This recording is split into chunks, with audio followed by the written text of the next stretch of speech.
إن الحمد لله نحمده ونصلي على رسوله الكريم أما بعد فأعوذ بالله من الشيطان الرجيم بسم الله الرحمن الرحیم. آج ہم پڑھیں سورۃ الفلق، سیکنڈ لاسٹ سورہ ہے قرآن کی. ہم نے لاسٹ ویکس میں کیا تھا سورۃ الفاتحہ اور سورۃ الاخلاص. اس سورہ کا خاص تعلق ہے ان صورتوں کے ساتھ، اور یہی وجہ ہے کہ یہ جو سیکوینس میں نے فالو کیا ہے اس کی وجہ بھی انشاءاللہ آج ہم ڈسکس کریں گے.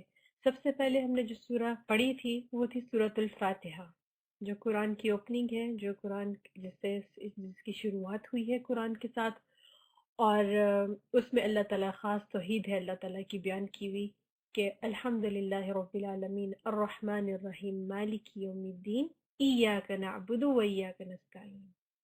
یہاں پہ توحید ہے کہ اللہ تعالیٰ ہی مالک ہے، اللہ تعالیٰ ہی رحمان الرحیم ہے، اللہ تعالیٰ ہی جو ہے آخرت کے دن کا مالک ہے، اور ہم اسی کی عبادت کرتے ہیں اور اسی سے مدد مانگتے ہیں.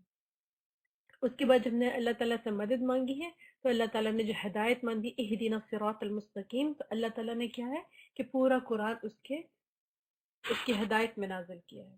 اور جب پورا قرآن ختم ہوا ہے تو آخر میں اللہ تعالیٰ نے کون سی سورہ نازل کی؟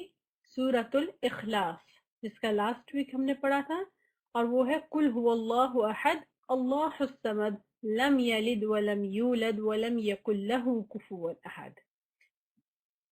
اینڈ میں جب پورا قرآن ختم ہو گیا تو اللہ تعالیٰ نے پھر ہماری یاد دہانی کرائی اس توحید کی طرف جو کہ سب سے اس قرآن کے نازل ہونے کا سب سے بڑا مقصد ہے، اور جس کی وجہ سے شیطان بھی ہمارا دشمن بنا ہے. وہ ہمارے توحید، ہمارے عقیدے، ہماری اسی چیز کو ہی خراب کرنا چاہتا ہے، اور اللہ تعالیٰ نے اس کو ہمیں دوبارہ ایز اے ریمائنڈر چھوٹی سی صورت اللہ تعالیٰ نے نازل فرمائی ہے، جو کہ کیا ہے؟ قل هو اللہ احد اللہ الصمد لم یلد ولم یولد ولم یکن له کفوا احد. اس سورۃ الاخلاص کے بعد جو دو آخری صورتیں ہیں سورۃ الفلق اور سورۃ الناس، وہ ایک طرح سے محافظ صورت ہے. وہ ہم پروٹیکشن کے لیے اللہ تعالیٰ سے پڑھتے ہیں کہ اللہ تعالیٰ ہمارے شیطان کو ہم پہ حاوی نہ ہونے دیں. اللہ تعالیٰ ہماری جو عقیدہ ہے، توحید ہے، اس چیز کو اللہ تعالیٰ محفوظ رکھیں. تو اس کا خاص تعلق کیا ہے سورۃ الفاتحہ اور سورۃ الناس کے بعد، کہ یہ پروٹیکشن ہے. سب سے پہلے سورۃ الفاتحہ، پھر اس کی ہدایت میں اللہ تعالیٰ نے پورا قرآن نازل کیا، اور جب پورا قرآن اللہ تعالیٰ نے ہمیں دے دیا، اللہ تعالیٰ نے سارا بیان، تو آخر میں پھر ایک دفعہ یاد دہانی کی ہے جو کہ سورۃ الاخلاص میں ہے. اور اس کے بعد آخری دو صورتیں پروٹیکشن کے لیے سورۃ الفلق اور سورۃ الناس. ان کا دوسرا نام کیا ہے؟ معوذتین. کیا نام ہے؟ معوذتین، پناہ میں دینے والی. اگر اس کو ہم معوذات کہیں گے تو اس کا مطلب ہے کہ اس میں سورۃ الاخلاص بھی شامل ہو گئی ہے. اگر معوذتین کہیں گے تو اس کا مطلب ہے دو صورتیں، سورۃ الفلق اور سورۃ الناس. ترتیب کے لحاظ سے سورۃ الفلق کا نمبر جو ہے 113 ہے، ٹوٹل آیات اس کی 5 ہے. اس ترتیب سے یہ نازل ہوئے 20 ہے، مقام مدنی ہے، اور سورت کا نام کیا ہے؟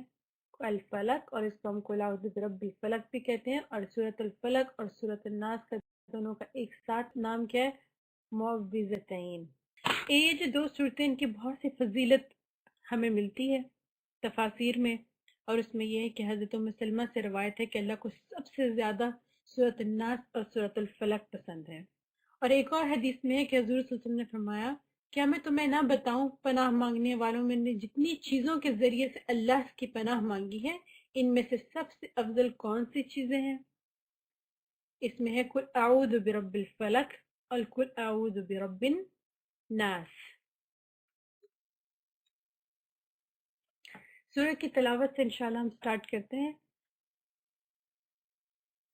اعوذ باللہ من الشیطان الرجیم بسم اللہ الرحمن الرحیم قل اعوذ برب الفلق من شر ما خلق ومن شر غاسق اذا وقب ومن شر النفاثات في العقد ومن شر حاسد إذا حسد. کتنی آیات ہیں اس کی؟ 5 آیات ہیں. کل کہہ دیجئے، کس کو کہا جا رہا ہے؟ یہ لفظ، یہ ورڈ ہم نے پہلے بھی پڑھا سورۃ الاخلاص میں. کہہ دیجئے، کون کہہ دے؟ یہ ڈائریکٹ میسج کس کو دیا جا رہا ہے؟ یہ نبی پاک صلی اللہ علیہ وسلم کو دیا جا رہا ہے کہ آپ کہہ دیجئے. اور انڈائریکٹلی یہ ہم سب کو کہا گیا ہے. جو میسج بھی نبی پاک صلی اللہ علیہ وسلم کو دیا جاتا ہے وہ انڈائریکٹلی ہمیں بھی دیا جاتا ہے. کہہ دیجئے، کیا کہہ دیے؟ اعوذ. آ کا مطلب کیا ہے؟ میں. اعوذ پناہ میں آتا ہوں، پناہ میں آتی ہوں. کل اعوذ میں پناہ میں آتا ہوں. یہ اعوذ وہی ورڈ ہے جو ہم نے اعوذ باللہ میں پڑھا ہے.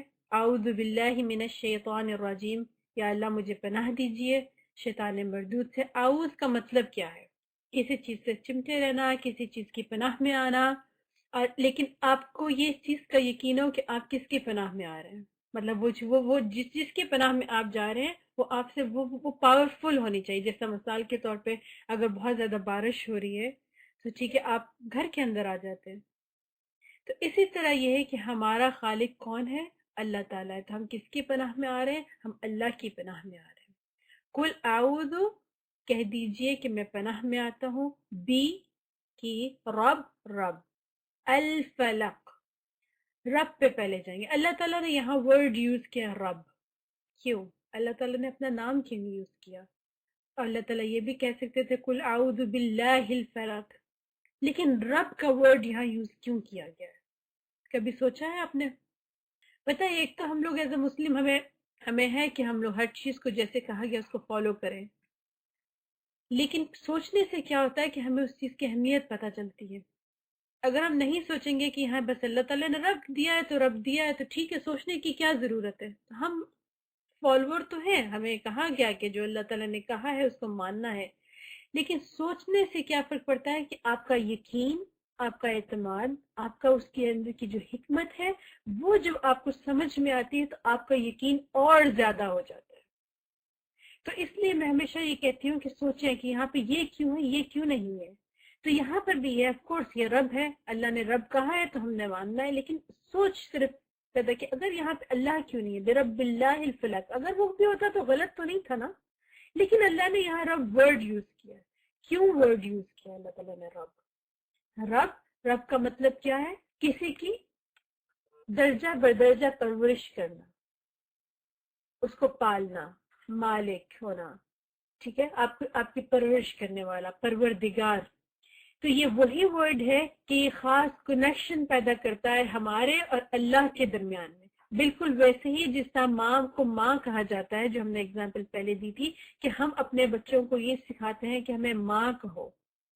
ہم نہیں کہتے کہ مجھے سمیرا کہو، ماں کہتے ہیں. کیوں؟ کیونکہ ہمارا ایک خاص تعلق ہے، اور وہ جب بچے ماں کہتے ہیں تو وہ تعلق ہر وقت قائم رہتا ہے.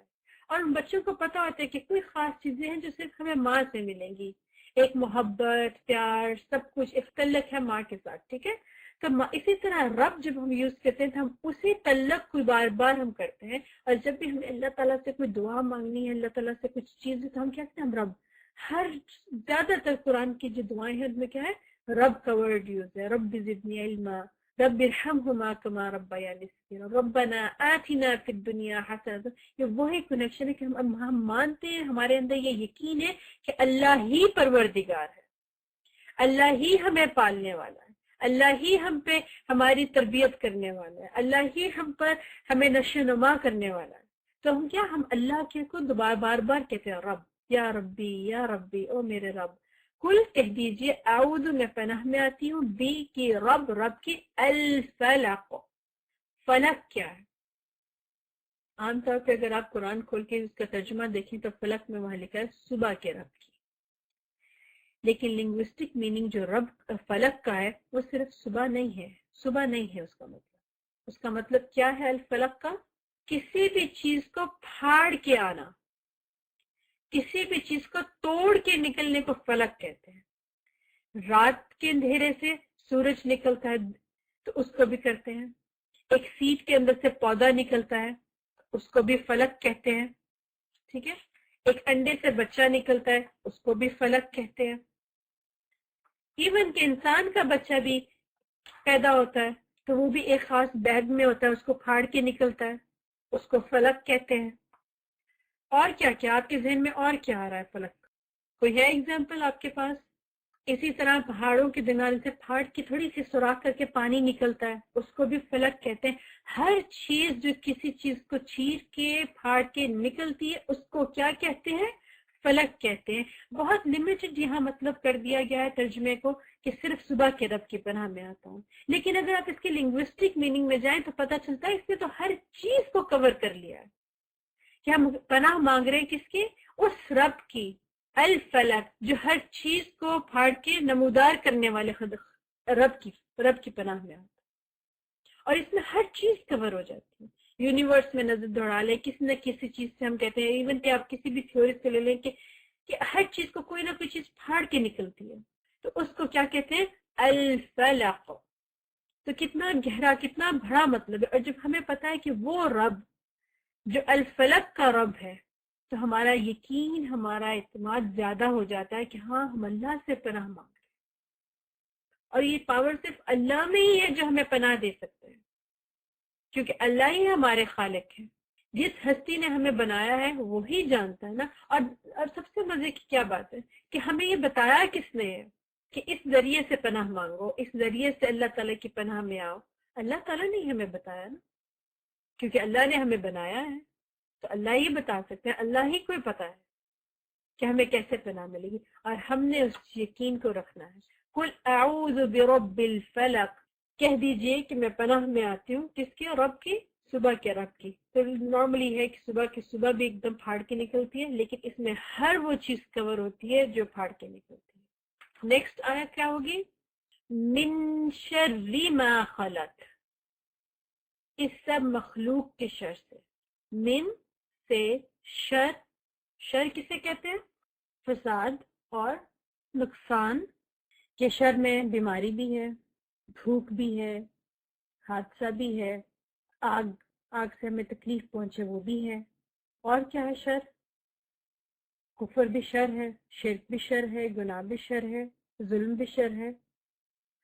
کیا اللہ تعالیٰ نے یہاں فرمایا؟ من شر ما خلق. من شر، اچھا بظاہر یہاں پہ ایک کوشچن پیدا ہوتا ہے کہ اللہ تعالیٰ نے شر کو بنایا ہے. اللہ تعالیٰ نے بذات خود شر کی تخلیق نہیں کی ہے. اللہ تعالیٰ نے کیا کہا ہے؟ اللہ تعالیٰ نے مخلوق، خلق کے شر کی، جو چیز اس نے بنائی ہے، جس طرح اللہ تعالیٰ نے بارش بنائی ہے. بارش تو رحمت ہے ہمارے لیے، لیکن اگر بہت حد سے زیادہ بڑھ جائے اللہ کے حکم سے تو پھر کیا ہوتا ہے؟ وہ ہمارے لیے شر بن جاتے. اور کیا ہے؟ آگ سے بھی ہمیں فائدے، ہم کھانا بناتے ہیں، ہمیں گرمی ملتی ہے اس سے، لیکن اگر وہ بہت زیادہ اپنی حد سے بڑھ جائے تو کیا ہے؟ وہ کیا بن جاتا ہے؟ وہ شر بن جاتا ہے. بالکل صحیح کہا آپ نے. لڑائی جھگڑے. اب انسان، اللہ تعالیٰ نے تعلقات بہت اچھے بنائے ہیں، نعمت ہے ہمارے لیے، لیکن انہی میں جب فساد پیدا ہو جاتا ہے تو شر پیدا ہو جاتا ہے. من شر ما، جو خلق، آپ نے پیدا کیا. یہاں پہ اصل میں جو سورت کا مطلب ہے، جو اوور آل میننگ ہے، وہ ان دو آیتوں پہ مکمل ہو جاتا ہے. تو اگر دو آیتوں کو بھی صرف دیکھیں آپ، قل اعوذ برب الفلق من شر ما خلق، تو اس میں ہر چیز کور ہو جاتی ہے کہ ہم اللہ تعالیٰ کی پناہ میں آ رہے ہیں ان تمام چیزوں سے. من فلق، چیر پھاڑ کے نکلنے والی تمام چیزوں سے، اس میں ہر چیز آ جاتی ہے. اس دوبارہ من شر، جو بھی اللہ نے بنایا. اور یہاں پہ ایک یقین ہمارا توحید دوبارہ ہے، ما خلق، کیونکہ ہمارا یقین ہے کہ ہر چیز کس ہستی نے بنائی ہے؟ اللہ نے بنائی ہے. تو اللہ تعالیٰ نے ہی جب سب کچھ بنایا تو اس میں ہر چیز کور ہو جاتی ہے. جو چیز ہمارے ذہن میں، انسانی ذہن میں آتی ہے، وہ یہاں پر کور ہو جاتی ہے. من شر ما خلق. نیکسٹ آیت ہے انشاءاللہ، وَمِن شَرِّ غَاسِقٍ إِذَا وَقَبَ، اور من سے شر غاسقٍ، اندھیرا، اذا وقب، جب وہ چھا جائے. اب جو پہلی آیتیں نا، اس میں مکمل مطلب بیان ہو گیا ہے، اس میں ہر چیز کور ہو گئی ہے. جو اب نیکسٹ کی آیات ہے نا، اس میں ایکچولی اس کی زیادہ تھوڑی ڈیٹیل بتائی گئی ہے. اب دیکھیں، ہم نے صبح کی بات کر لی، ہر چیز کو پھاڑنے والی چیز کی بات کر لی، ٹھیک ہے. ہم نے اللہ تعالیٰ نے جو چیز بنائی ہے، تخلیق کی ہے، دن رات سورج چاند ہر چیز اس کی بات کر لی. اب لیکن اس کو زیادہ تفصیل سے بتایا جا رہا ہے من شر، اور اندھیرا، اور جب اندھیرا چھا جائے، اس شر سے جب اندھیرا چھا جائے. اب یہاں پہ کیوں خاص کر اندھیرے کا ذکر کیوں کیا گیا ہے؟ اندھیرا تو اللہ تعالیٰ نے سکون حاصل کرنے کے لیے بنایا ہے، اس میں شر کہاں سے؟ نبی پاک صلی اللہ علیہ وسلم پہ بھی جب بھی وہ لوگ ان کو نعوذ باللہ کو پلان کرتے تھے ان کو قتل کرنے کا یا تکلیف دینے کا، تو کب کرتے تھے؟ ابو لہب کی بیوی جو ام جمیل تھی، وہ آ کے کانٹوں والی لکڑیاں ان کے دروازے پہ چھوڑ کے جایا کرتی تھی. کب کرتی تھی؟ رات کو کرتی تھی. ایون کہ آپ جانور بھی دیکھیں، جو معصوم سے جانور ہیں وہ سب دن میں جاگتے ہیں. کون سے؟ بکری، گائے، سب ٹھیک ہے. لیکن کیا باقی جو خطرناک قسم کے جانور ہیں زیادہ تر ان میں ناکٹرنلز ہیں، جو رات کو نکلتے ہیں. سام، بچھو، ایون کہ چیتا. انسان چوری کرتا ہے رات کو پلان کرتا ہے، کسی کو مارنے کی کچھ کوشش کرتا ہے وہ رات کو کرتا ہے. یہ سب وہ شر ہیں جو رات میں ہوتے ہیں. دیکھیں رات کو ہمیں اللہ تعالیٰ نے خاص اس کے پہر میں جاگنے کو بھی کہا گیا ہے، جو تہجد صبح سے پہلے کا ٹائم ہوتا ہے، اس میں ہم غور و فکر بھی کرتے ہیں، لیکن اس سے پہلے کی رات سونے کے لیے. ٹھیک ہے، تو اس میں کیا ہوتا ہے من شر، ہر اس شر سے جو اندھیرے میں آئے. کتنا واضح، کتنا بہت بڑے معنی میں آیا ہے، کتنی چیزیں اس میں کور ہو جاتی ہیں جب ہم یہ اللہ تعالیٰ سے دعا کرتے ہیں کہ اللہ تعالیٰ ہمیں پناہ دینا ہر اس چیز سے جو پھٹ کے نکلتی ہے، جو چیز کے نکلتی ہے، جو پھاڑ کے نکلتی ہے. ٹھیک ہے، اس کے بعد پھر کیا ہے، جو آپ نے تخلیق کی، جو چیز آپ نے بنائی ہے، اس میں بھی اگر شر پیدا ہو جائے تو اس سے بھی ہمیں پناہ دینا. پھر اس کو زیادہ تفصیل سے کہا گیا کہ ہر اس شر سے بھی ہمیں پناہ دیجیے جو رات کو ہوتی ہے، کیونکہ رات میں ہم غافل ہوتے ہیں، رات میں ہم سو رہے ہوتے ہیں، رات میں ہم اپنا تحفظ نہیں کر سکتے خود.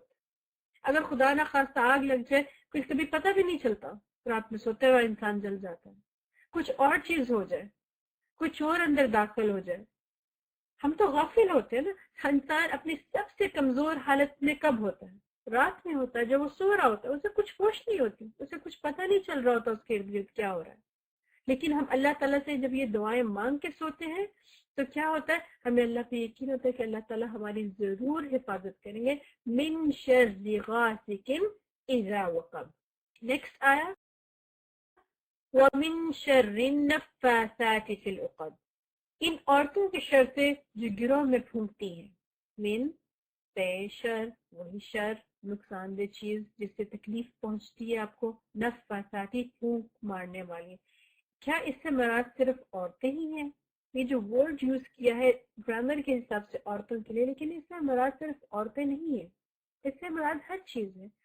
فی العقد، گرہ باندھنا. عقد گرہ باندھنا، اسی لیے نکاح کو بھی عقد کہتے ہیں کیونکہ اس میں ناٹ باندھی جاتی ہے آدمی اور عورت کے درمیان میں. من شر النفاثات فی العقد. یہ جو آیت ہے نا، یہ بہت امپورٹنٹ ہے. کس لحاظ سے بہت امپورٹنٹ؟ یہ وہ چیز ہے جو ظاہری طور پہ ہمیں نظر نہیں آتی لیکن ہم فیل کر سکتے ہیں. فار ایگزامپل، جس طرح ڈپریشن ہے وہ ہمیں نظر نہیں آتا.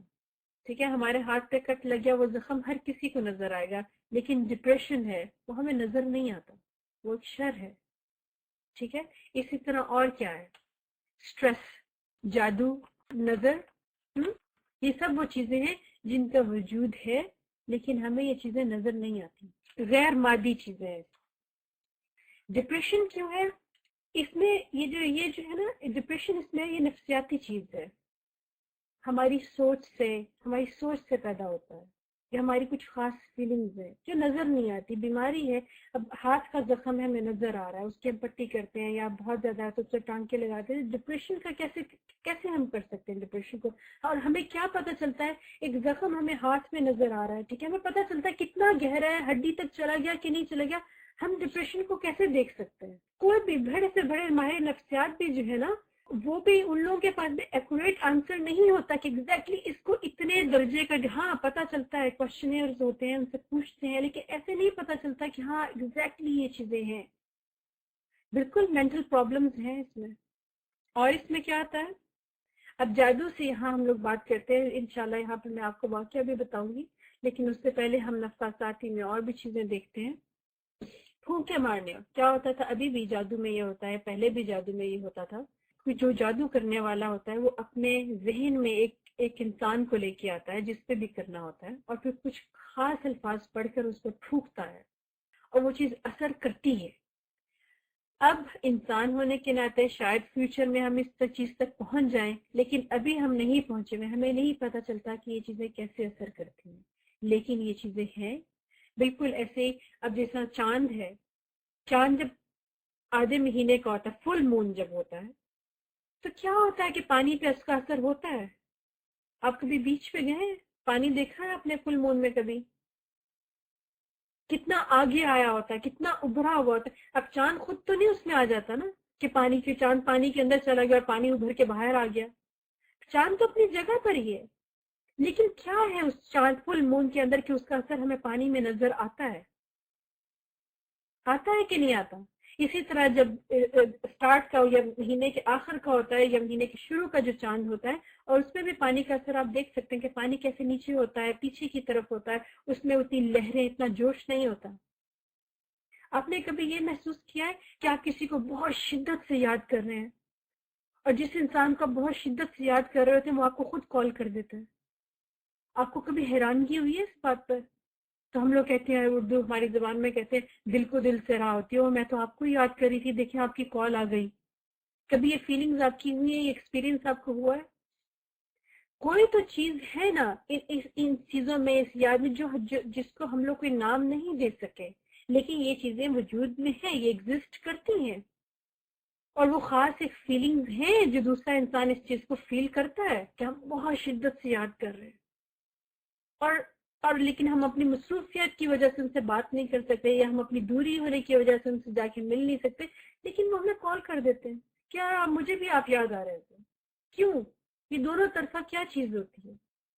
تو یہی چیزیں ہیں کہ ان چیزوں کا اثر ہوتا ہے، لیکن شاید انشاءاللہ فیوچر میں شاید ہم اس چیز کو زیادہ اچھے طریقے سے پہچان سکیں، لیکن فی الحال ہم اس چیز کو نہیں. یہ بالکل یہ سب نفسیاتی اثر ہے. جادو ہو گیا، ڈپریشن ہو گیا، سٹریس ہو گئی، یہ سب نفسیاتی اثر ہے. اور اچھا، خوف کیا چیز ہے؟ آپ نے کبھی خوف فیل کیا کہ آپ کے رونگٹے کھڑے ہو گئے ہوں، آپ کسی چیز سے اتنا ڈر جائیں؟ یہ کیا ہے ڈر؟ کوئی اس کا وجود تو نہیں ہے نا ڈر کا، یہ فیلنگز ہے نا آپ کی، کہ آپ اتنا ڈرے ہوئے ہوتے ہیں، اتنا ڈرے ہوئے ہوتے ہیں کہ آپ کے رونگٹے کھڑے ہوتے ہیں، آپ کا جسم کانپ رہا ہوتا ہے. تو یہ سب چیزیں اسی میں شامل ہوتی ہیں. یہ سب نفسیاتی اثر ہے، یہ سب، اور یہ چیز ایگزسٹ کرتی ہے. ہم اسے دیکھ نہیں سکتے، لیکن یہ چیزیں ایگزسٹ کرتی ہیں. خوف کو ہم نہیں دیکھ سکتے، لیکن ہم اسے فیل کر سکتے ہیں. تو یہ سب چیزیں اس میں شامل ہوتی ہیں. اور یہ ہے کہ یہ جو سورت نازل ہوئی ہے، اس کی تفسیر میں ایک چیز یہ بھی بیان ہوتی ہے کہ نبی پاک صلی اللہ علیہ وسلم سے جادو ہو گیا تھا. کچھ یہودیوں کا گروہ آیا تھا، لبید بن عاصم کے پاس آیا تھا، اور انہوں نے کہا کہ ہم آپ کو 3 شرطیاں دیتے ہیں اور آپ ایسا کیجئے کہ نبی پاک صلی اللہ علیہ وسلم سے جادو کی. تو انہوں نے کہا ٹھیک ہے. کچھ اس میں روایت میں ملتا ہے کہ ان سے بڑی جادوگر لبید بن عاصم سے، اچھا آئے بھی وہ تھے جن کو جادو کا علم تھا، تو وہ لبید بن عاصم کے پاس آئے کہ آپ ہم سے بڑے جادوگر ہیں تو آپ کیجئے. اور کچھ لوگ کہتے ہیں ان کی جو 2 بہنیں تھیں نا، وہ ان سے بھی بڑی جادوگر تھی. اور کچھ مفسرین کا ہے کہ اسی وجہ سے یہاں پہ نفاسات کہا گیا ہے، عورتوں کا ذکر ہے، پھونکے مارنے والیاں، لیکن واللہ عالم اس کا صحیح مطلب کیا ہے. تو انہوں نے نبی پاک صلی اللہ علیہ وسلم پہ کیا کیا کہ جادو کر دیا. آپ صلی اللہ علیہ وسلم کی خدمت میں ایک یہودی لڑکا خدمتگار تھا، اسے انہوں نے اپنی باتوں میں لے کیا، اور ان کے جو تھی نا، ان کے جو کنگھی تھی جن سے وہ برش اپنے بال کنگھی کرتے تھے، وہ لے کے آئے، اور اس میں ان کے بال مبارک تھے، اور اس پہ انہوں نے پڑھ کے کہ جادو کیا، اور اس کو ایک کنویں کے اندر، جو ویل پانی جس میں سے نکالتے ہیں، اس کے اندر جو ہے ایک پتھر کے نیچے دفنا دیا.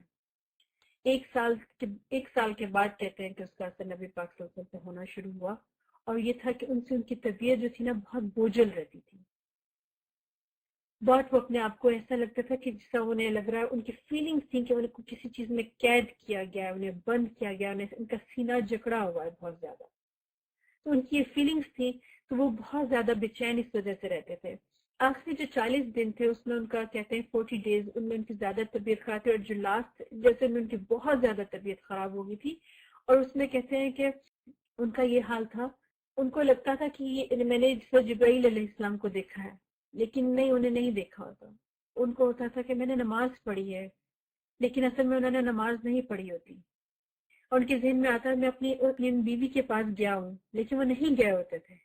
تو یہ جو تھی نا کنفیوژن تھی ان کے ذہن میں، اس کی وجہ سے ان کی طبیعت بہت زیادہ، جو آخری 3 دن ہے اس میں بہت زیادہ ان کی طبیعت جو تھی نا وہ نڈھال ہو گئی، بہت سخت دن تھے ان پر. تو وہ حضرت عائشہ کے پاس تھے، اور وہاں پہ انہیں جو تھی نا ہلکی سی نیند آ گئی. ایسی کیفیت تھی کہ جو نیند اور جاگنے کی درمیانی کیفیت ایک ہوتی ہے نا کہ انسان کو بھی لگتا ہے کہ میں جاگ رہا ہوں، لیکن وہ جس کا نیند میں بھی ہوتا ہے، وہ والی کیفیت تھی ان کی. اور انہوں نے جب انہیں جاگ گئی تو انہوں نے حضرت عائشہ سے کہا کہ مجھے میرا جواب مل گیا ہے. مطلب اللہ تعالیٰ سے انہوں نے دعا کی ہوگی اس چیز کی کہ مجھے اس کا جواب مل گیا. تو انہوں نے کہا کہ یا رسول اللہ کیا دیکھا آپ نے؟ تو انہوں نے کہا کہ 2 فرشتے آئے ہیں، ایک میرے سر کی طرف بیٹھا ہے اور ایک میرے پاؤں کی طرف ہے، وہ آپس میں ایک دوسرے سے بات کر رہے ہیں. وہ کہہ رہے تھے پہلے سے کہ ان کو کیا ہوا. دوسرے فرشتے نے کہا انہیں جادو ہو گیا. پھر پہلے نے کہا کہ کس نے کیا ہے؟ انہوں نے کہا لبید بن عاصم نے کیا ہے. کہاں پہ کیا؟ اس کنویں کے نیچے. تو وہ ایک طرح سے جس طرح ایک دوسرے سے بات چیت کر رہے ہوتے نا 2 فرشتے، اس طرح بات کر رہے تھے. اور پھر انہوں نے حضرت صلی اللہ علیہ وسلم نے حضرت علی کو، حضرت عمار بن یاسر کو اور حضرت زبیر کو وہاں پہ بھیجا، اور کچھ اس قبیلے کے جو بنی زریق کے قبیلے تھے ان میں سے خود بھی کچھ لوگ ان کے ساتھ گئے، اور بعد میں نبی پاک صلی اللہ علیہ وسلم خود بھی چلے گئے. اور واقعی اس کنویں میں جب سے نکالا تو اس کے ایک پتلا سا بنا تھا، اس میں سوئیاں چبھی ہوئی تھی، اور ایک دھاگا سا تھا جس میں 11 گریں تھی، 11 ناٹس تھے. ٹھیک ہے، تو وہ انہوں نے نکالے. اور اگر آپ سورۃ الفلق اور سورۃ الناس کی ٹوٹل آیات کو کاؤنٹ کریں تو یہ 11 بنتی ہیں. تو نبی پاک صلی اللہ علیہ وسلم ایک آیت کو پڑھتے گئے اور ایک ناٹ کھولتے رہے، ایک گرہ کھولتے رہے، اور جب بالکل آخری گرہ کھولی تو ان کی طبیعت کیسی ہوگی؟ ان کی طبیعت ایسی ہوگی جس سے انہیں آزادی ملی ہو. ان کو جو ایک قید سا فیل ہو رہا تھا نا، اس سے آزادی ملی ہو، اور ان کو بہت اپنا فریش فیل ہو رہا تھا. تو اس میں یہ ہے کہ نبی یہ صورتیں جو ہے اس وقت نازل ہوئی ہیں کہ جب ان پر جادو ہوا. اور اسی لیے یہ بہت امپورٹنٹ ہے. نبی پاک صلی اللہ علیہ وسلم صبح شام ان صورتوں کو پڑھتے تھے اور اپنے اوپر پھونکتے تھے. ان صورتوں کی فضیلت انشاءاللہ ہم آخر میں کریں گے. ابھی ہم اپنی صورت کو انشاءاللہ کمپلیٹ کرتے ہیں. اب دوسرا کوشچن یہ پیدا ہوتا ہے، کیا ایک نبی پہ جادو ہو سکتا ہے؟ آپ کو کیا لگتا ہے؟ کیا ایک نبی پہ جادو ہو سکتا ہے؟ بالکل، یہ کیفیات ہیں. نبی جو تھے وہ انسان تھے، اور اس کی ایک دوسری اگزامپل ہمارے کہاں سے ملتی ہے؟ ہمیں حضرت موسیٰ سے ملتی ہے. جادوگروں نے بلایا، انہوں نے سانپ بنا دیے، تو وہ بھی ایک دم گھبرا گئے، ڈر گئے. اور جو جادوگروں نے سانپ بنائے تھے کیا ہے، وہ ان کو حضرت موسیٰ کو بھی سانپ نظر آیا. اصل میں ان کی جو رسیاں تھیں وہ سانپ نہیں بن گئی تھی، لیکن وہ لوگوں پہ ایک اثر انہوں نے جادو کا کیا تھا کہ لوگوں کی نظریں کہہ رہی تھی کہ یہ سانپ ہے، اور وہ حضرت موسیٰ کو بھی وہ سانپ ہی نظر آئی. تو اس کا مطلب پیغمبروں پر بھی اثر ہو جاتا ہے. لیکن یہ جو اثرات ہوتے ہیں، یہ کوئی بھی انسان اتنا پاورفل نہیں ہے کہ وہ جس پہ بھی چاہے جادو کرے تو وہ جادو ہو جاتا ہے. نہیں، اگر جادو ہوتا ہے تو بھی کیا اللہ کے حکم سے ہوتا ہے. جس دل میں اللہ بستا ہے، جس زبان اللہ کو ہر وقت یاد ہوتی، ان لوگوں پہ جادو نہیں ہوتا اللہ کے حکم سے. جو لوگ جو ذہنی طور پہ کمزور ہوتے ہیں، جن لوگوں کے توحیدی لحاظ سے کمزور ہوتے ہیں، جن کا یقین اتنا زیادہ نہیں ہوتا، ٹھیک ہے، ان پر صرف جادو ہوتے ہیں. اسی لیے یہ ہے نا کہ اللہ تعالیٰ کو ہر وقت یاد رکھیں، ہر کام کو کرنے سے پہلے بسم اللہ پڑھیں، ہر قرآن پڑھنے سے پہلے آؤ، کیونکہ شیطان ہمارا بدترین دشمن ہے، اور وہ ہمارے ذہنوں میں، ہمارے دل میں یہ وسوسے ڈالتا ہے کہ یہ چیز ہو رہی ہے. لیسن ہمارے اللہ تعالیٰ نے یہ صورتیں نازل کرنی تھی. اللہ تعالیٰ نے اپنی امت، اللہ تعالیٰ نے نبی پاک صلی اللہ علیہ وسلم کی امت کو بچانا تھا، اور یہ بتایا گیا. دیکھیں جب یہ واقعہ ہمارے پاس آیا تو ہمیں کہ ہاں یہ چیز ہو سکتی ہے، تو ہم پر بھی ہو سکتی ہے. ٹھیک ہے، تو یہ چیز کبھی لیسن دینے کے لیے ہوتا ہے. اب اللہ حضرت محمد صلی اللہ علیہ وسلم تو ہر وقت اللہ کو یاد کرتے تھے، لیکن کبھی کبھی لیسن دینے کے لیے ہوتا ہے.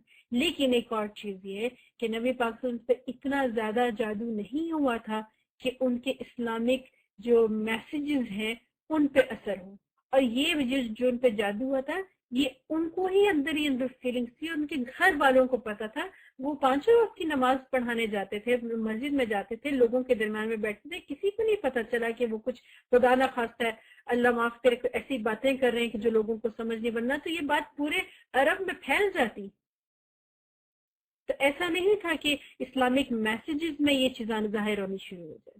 یہ وقتی تھا اور ان کی اپنی پرسنل لائف میں تھا، اس کا تعلق وحی وغیرہ سے نہیں تھا. اور یہ کہ اللہ تعالیٰ نے ہمیں مسلمانوں کو اتنے بڑا تحفہ دینا ہو ان 2 صورتوں کی شکل میں. تو ہر چیز پہلے آتی ہے. ہمارے نبی پاک صلی اللہ علیہ وسلم کو سب سے زیادہ تکلیفیں کس کو ملی؟ حضور صلی اللہ علیہ وسلم کو ملی. تب ہم کہیں کہ نہیں اللہ تعالیٰ نے ان کو کیوں نہیں بچایا. تو دیکھیے یہ ہمارے لیے بالکل جیسے رول ماڈل ہے. ہم ان کے ذریعے لیسن سیکھتے ہیں کہ جب نبی کو اتنی تکلیفیں ملی تو ہمیں بھی مل سکتی ہیں. ٹھیک ہے، جب لوگ نبی کو تنگ کرتے تھے تو ہمیں بھی کر سکتے ہیں. ان پہ جادو ہو سکتا تو ہم پہ ہو سکتا تھا. لوگ ان کے لیے ایسی چیزیں کر سکتے تو ہم کیا چیزیں، ہم بھی کچھ نہیں ہے. تو اس چیز سے ہے من شر النفاثات فی العقد. اور اس پہ یقین، اس پہ پورا کانفیڈنس اس کو پڑھنا، اللہ تعالیٰ سے گڑ گڑا کے دعا کرنا. اور جس رب نے ہم سب کو بنایا اس سے زیادہ پاورفل کوئی اور ہے نہیں.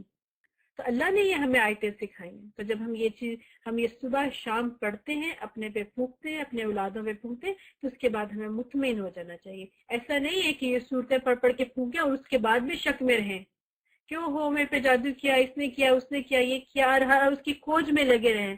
یہ ایک مومن کی نشانی نہیں ہے، یہ ایک مسلمان کی نشانی نہیں ہے.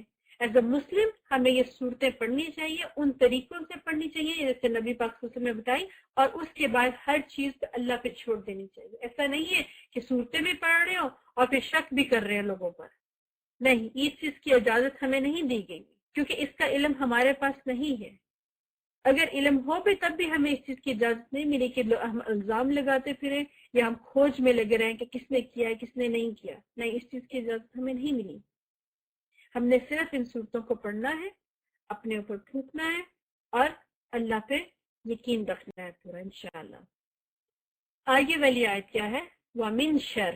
دیکھیے یہاں ہر جگہ شر کا ورڈ یوز کیا ہے. شر کیوں؟ وہی تکلیف پہنچتی ہے نا. اب اس سے جسمانی تکلیف بھی ہے، اس میں ظاہری تکلیف بھی ہے. مثلا جو ہمیں نظر آتی ہے، آگ ہو گیا، فلڈ ہو گیا، زلزلہ ہو گیا، کوئی اور طوفان ہو گیا، ایکسیڈنٹ ہو گیا، کوئی بھی تکلیف ہے یہ بھی ہے. اور اس میں وہ بھی تکلیفیں جو میں نظر نہیں آتی. درد ہو گیا، خوف ہو گیا، جادو ہو گیا، نظر ہو گئی، ڈپریشن ہے، سٹریس ہے، ہر چیز شر میں آتی ہے. وَمِن شَرِّ حَاسِدٍ إِذَا حَسَدَ. اور من سے شر حاسد، حسد کرنے والا، اذا جب حسد وہ حسد کرے. اور اس شر سے بھی جب حسد کرنے والا حسد کرے. حسد کیا ہے؟ آپ سب سے کوشچن ہے میرا، حسد کیا ہے؟ حسد اس چیز کو کہتے ہیں کہ اس چیز کی خواہش کرنا، اس چیز کی تمنا کرنا کہ اگر کوئی نعمت کسی کے پاس ہے تو وہ اس سے چھن جائے، ٹھیک ہے، یا وہ اس سے زائل ہو جائے. حسد کیا ہے؟ کہ اگر کوئی بلیسنگ، اگر کوئی نعمت اللہ تعالیٰ کی دی ہوئی کسی انسان کے پاس ہے تو وہ اس سے لے لی جائے، اس سے ختم کر دی جائے. اس چیز کو کیا کہتے ہیں؟ اس چیز کو حسد کہتے ہیں. ان فیلنگز کو کیا کہتے ہیں؟ ان فیلنگز کو حسد کہتے ہیں. ضروری نہیں نقصان بھی دینا، بس یہ کہ اس سے کسی کو کسی نعمت میں دیکھ کے تکلیف محسوس کرنا کہ اس کے پاس ہی کیوں ہے، اس کے پاس ہی نہیں ہونی چاہیے تکلیف. یہ چیز اس میں آتی ہے، ٹھیک ہے. اور یہ بہت بڑی بیماری ہے، بہت بڑی، بہت سارے فساد کی جڑ ہے، بہت بڑی بیماری. اس لیے اس کا خاص طور پر نام لیا گیا ہے اس سورت کے آخر میں. اس سورت میں اگر آپ باقی ساری چیزیں دیکھی جائے نا تو باہر کی ہیں.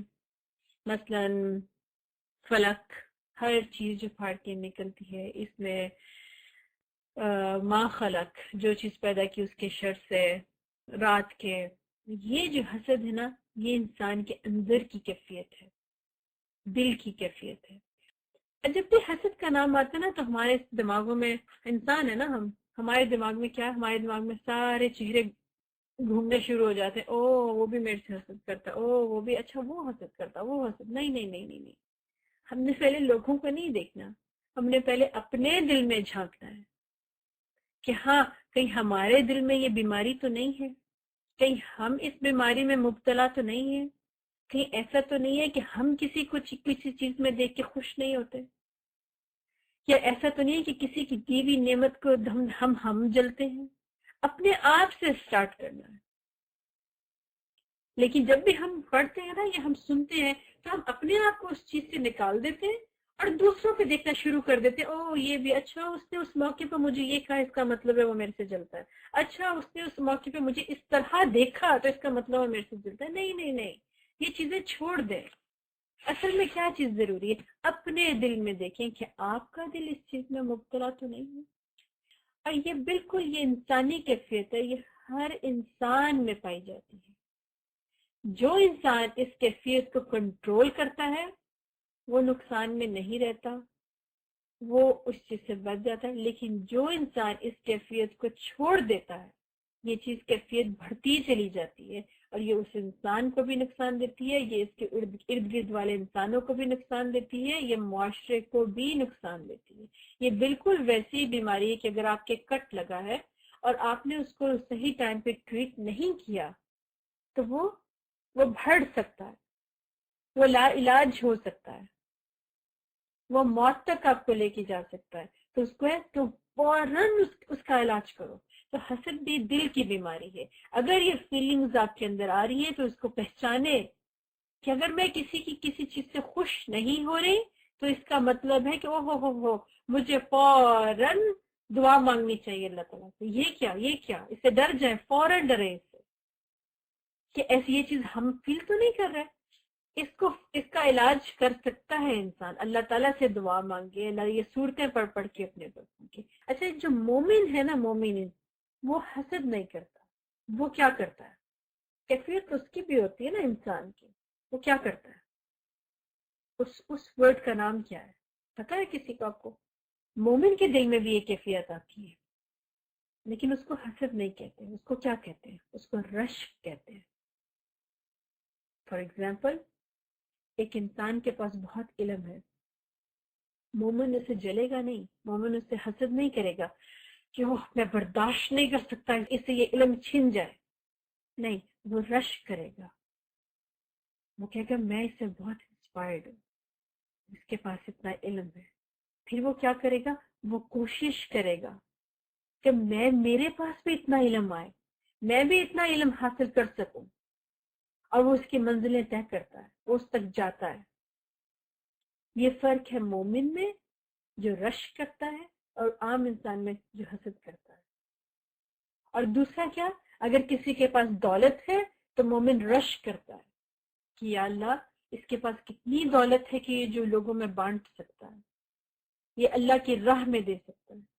میں بھی محنت کرتا ہوں، مجھے بھی اتنی دولت ملے تاکہ میں بھی اللہ کی راہ میں اسی طرح دے سکوں جس طرح یہ انسان دیتا ہے.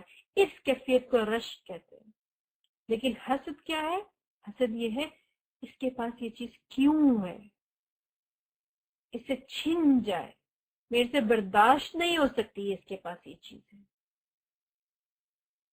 تو اللہ تعالیٰ نے خاص طور پر اس کا یہاں پہ ذکر کیا ہے، وَمِن شَرِّ حَاسِدٍ اِذَا حَسَدَ، اور اس چیز کے شر سے بھی، حسد کرنے والے سے جو وہ حسد کرے. بہت بڑی بیماری ہے، تباہ کن بیماری ہے. بہت گھر خراب ہوتے ہیں اس سے، بہت لوگوں کی زندگیاں خراب ہوتی ہیں اس بیماری سے. اگر ہم اس کو کنٹرول نہیں کریں گے تو یہ بڑھتی چلی جائے گی، یہ کینسر بن جائے گی. اور کینسر کیا ہے؟ لا علاج ہے آج ابھی تک. تو جب کسی انسان کو یہ پتہ چل جائے کہ اس کو کینسر ہے تو سب سے پہلے ذہن میں کیا آتا ہے کہ اوہ میری تو زندگی ختم ہو رہی ہے. بعد میں وہ علاج کا سوچتا ہے، پھر بعد میں پتہ چلتا ہے کہ کس سٹیج پر ہے، لیکن پہلے وہ ڈر جاتا ہے. یہی چیز حسد کی. اگر اپنے دلوں میں جو دیکھیں، اگر آپ کے تھوڑی سی بھی یہ فیلنگز ہیں تو اس کو نکالیں اور ہر حال میں شکر کریں. جس چیز میں اللہ نے آپ کو بنایا ہے، جس شکل و صورت میں، جس پوزیشن میں اللہ نے رکھا ہے، یہ سب اللہ کی طرف سے. اور اس کے جواب میں کیا ہے؟ الحمدللہ رب العالمین، الحمدللہ علی کل حال، لئن شکرتم لازیدنکم. اگر تم اللہ کا شکر کرو گے تو اللہ تعالیٰ تمہیں اور بھی دے گا انشاءاللہ تعالی. اچھا، جانے سے پہلے میں ایک چیز اور بتا دوں کہ اس کا یہ طریقہ ہے کہ نبی پاک صلی اللہ علیہ وسلم صبح فجر کی نماز کے بعد تینوں صورتیں کون سی ہیں؟ سورۃ الاخلاص، سورۃ الفلق اور سورۃ الناس. یہ تینوں اپنے ہاتھ پڑھیں، اپنے ہاتھوں میں پھونکیں اور اپنے جسم میں جہاں جہاں آپ کا ہاتھ جاتا ہے وہاں پر پھیریں. پھر ایک دفعہ تینوں صورتیں پڑھیں، پھر پھیریں، پھر تینوں ایک دفعہ پڑھیں اور پھر پھیریں. اگر آپ کے پاس چھوٹے بچے ہیں آپ کے تو ان پر پڑھ کے پھونکیے. اسی طرح یہ کہ رات کو مغرب کے بعد یا رات کو سونے سے پہلے اپنے اوپر یہ صورتیں پڑھ کے پھونکیں اور اس کے بعد مطمئن ہو جائیں کہ ہم اللہ تعالیٰ کی پناہ میں چلے گئے ہیں. اور جو انسان اللہ کے پاس اللہ کی پناہ میں آ جائے اس کو کوئی شر چھو نہیں سکتا. کہ اس سے اور یہ پسندیدہ صورتوں میں کہی گئی ہے کہ اللہ تعالیٰ کو جو صورتیں سب سے زیادہ محبوب ہیں وہ کون سی صورتیں ہیں؟ وہ سورۃ الفلق اور سورۃ الناس ہے. وآخر الدعوانا ان الحمد للہ رب العالمین.